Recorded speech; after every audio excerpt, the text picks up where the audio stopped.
Swami Vivekanandani mangprio khubok mani bisingtwi Pradesh Congress Bhavano bosong sikla sal palaijaka. O salni pano manjaka Bharat Sarkar Beremni bri Congress ni tangthangjak tei North East ni barja manjak naikolnai Lohing Kim Hauki Singnai Sui Sikla Congress ni Kaskunil Komal Saha tei bri Congress ni tangthangjak dokhobai Congress ni spokesperson Probir Chakraborty Songrok. 8 জানুয়ারি আমরা সবাই জানি যে আজ মহান পুরুষ স্বামী বিবেকানন্দর জন্মতিথি এবং জন্মদিন।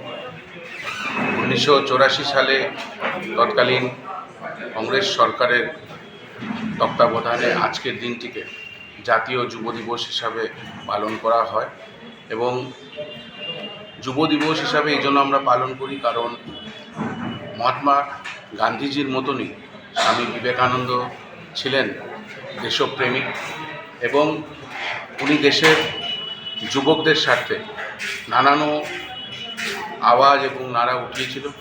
উনি বলেছিলেন যে যুবকদের জাগতে উঠে দাঁড়াতে এবং লক্ষ্যের দিকে এগিয়ে যেতে।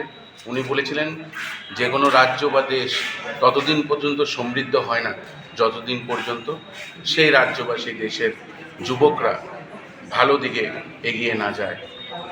তো সেই নীতিকে অনুসরণ করে আমরা আজকে কংগ্রেস ভবনে স্বামী বিবেকানন্দজির জন্মতিথি এবং জাতীয় যুব দিবস পালন করছি এবং আমরা দেখেছি যে যেইভাবে স্বামীজি স্বপ্ন দেখেছিল যুবকদের গড়ে তোলার, যুবকদের ভালো দিকে নিয়ে যাওয়ার, যুবকদের নেশার থেকে দূরে সরে এসে মাঠমুখী করা, আমরা দেখেছি আজকের দিনে ঠিক তার বিপরীতটা ভারতীয় জনতা পার্টির এই সরকারের আমলে হচ্ছে।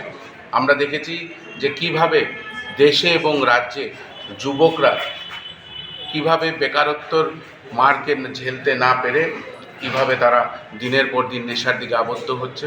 রাজ্যে যেখানে যাবেন সেখানে নেশা পাওয়া যাচ্ছে, কিন্তু যারা শাসক দলে ভারতীয় জনতা পার্টির যুবকের যারা যুবক সংগঠনকে সংগঠিত করে তাদের তরফ থেকে কোনো বাধা বিপত্তি আসে না।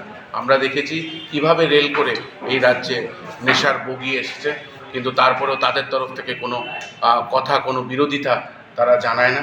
ধিক্কার জানাই এরকম সংগঠনকে যারা নিজের চোখের সামনে যুবকদেরকে নেশার দিকে আবদ্ধ করে তুলেছে। এবং আজকের দিনটিকে স্মরণীয় করে রাখার জন্য আমরা সবাই ঐক্যবদ্ধ হয়ে যুব দিবস পালন করেছি এবং আমরা চাই যে এই রাজ্যে এবং এই দেশে যেন যুবকরা আরও এগিয়ে যাক।